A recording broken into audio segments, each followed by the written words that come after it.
जय हिंद दोस्तों, मैं राहुल आप सभी का स्वागत करता हूं आपके अपने यूट्यूब चैनल राहुल सर हृदय में। तो शुरुआत करते हैं रेलवे ग्रुप डी के लिए साइंस जो एक चैप्टर होता है ध्वनि साउंड से संबंधित क्वेश्चन बन सकते हैं, वो सभी आज कंप्लीट हो जाएंगे। सभी लोग एक बार चैनल को सब्सक्राइब जरूर कर लीजिए, जिससे कोई भी वीडियो अपलोड किया जाए उसका नोटिफिकेशन आप तक सबसे पहले पहुँचे। तो शुरुआत करते हैं ध्वनि चैप्टर से कौन कौन से क्वेश्चन बनाए जा सकते हैं। तो शुरुआत करते हैं क्वेश्चन नंबर 1 से। क्वेश्चन नंबर 1 में दिया है पराध्वनिक जेट से वायुमंडल की किस परत को क्षति पहुंचती है। तो परत है ओजोन परत। आगे दिया किसे मापने हेतु डेसिमल इकाई का प्रयोग किया जाता है। ध्वनि की तीव्रता मापने के लिए। डेसिमल का कहाँ प्रयोग किया जाता है? ध्वनि की तीव्रता मापने के लिए।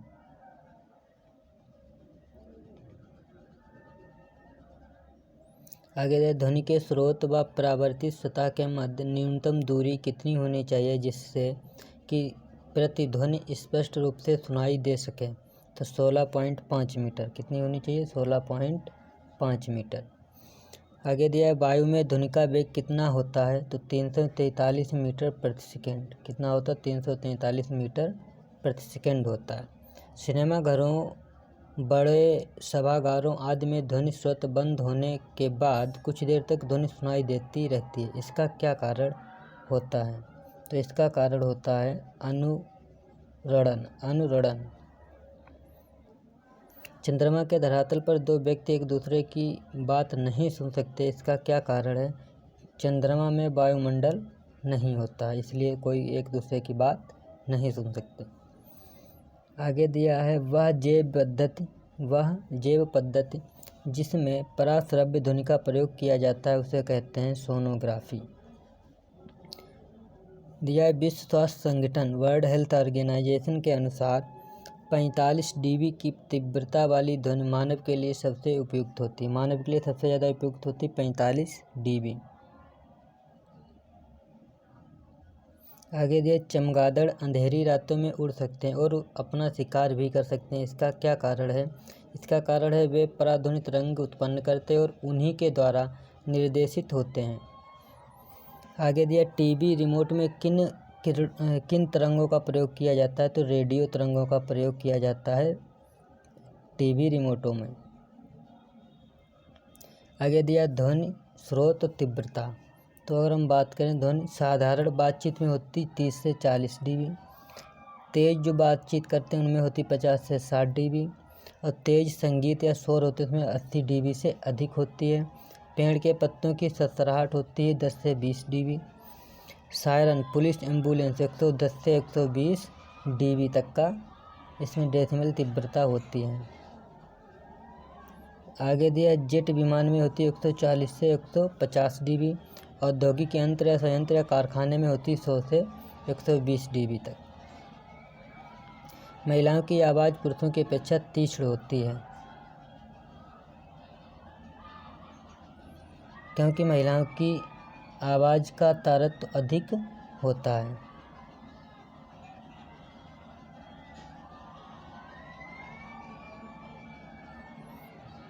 आगे दिया टेलीविज़न ग्राही के दूरस्थ नियंत्रण में कौन सी विद्युत चुंबकीय विकिरण प्रयोग में लाई जाती है। तो अवरक्त विकिरण। आगे दिया जब सितार और बांसुरी पर एक ही स्वर बजाया जाए तो उनसे उत्पन्न ध्वनि का भेद ध्वनि गुणवत्ता के आधार पर किया जाता है। आगे दिया जल, लोहा व नाइट्रोजन में ध्वनि के वेगों का आरोही क्रम क्या है। तो आरोही क्रम है नाइट्रोजन, जल और फिर लोहा।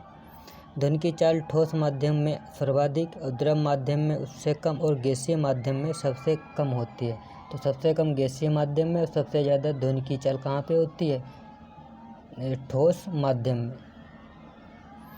तापमान का ध्वनि के वेग पर क्या प्रभाव पड़ता है? तो तापमान के घटने से ध्वनि का वेग घट जाता है।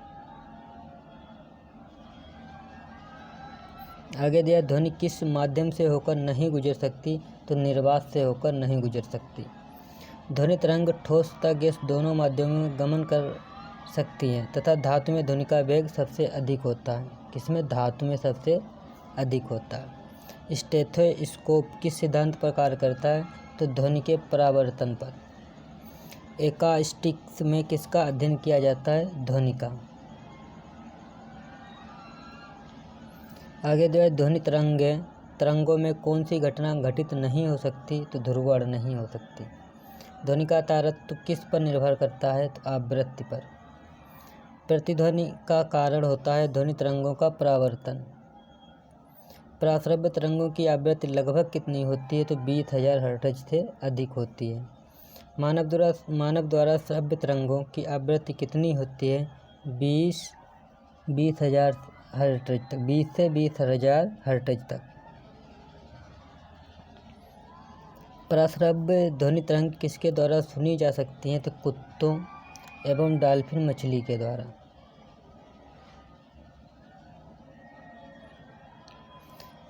पदार्थ लिखें, चाल लिखे। तो एल्युमिनियम में होती 6,400 मीटर प्रति सेकेंड, स्टील में होती 5,960 मीटर प्रति सेकेंड, लोहा में होती 5,950 मीटर प्रति सेकेंड, कांच में होती 3,980 मीटर प्रति सेकेंड और जल में होती 0 सेल्सियस पर 1,402 मीटर प्रति सेकेंड।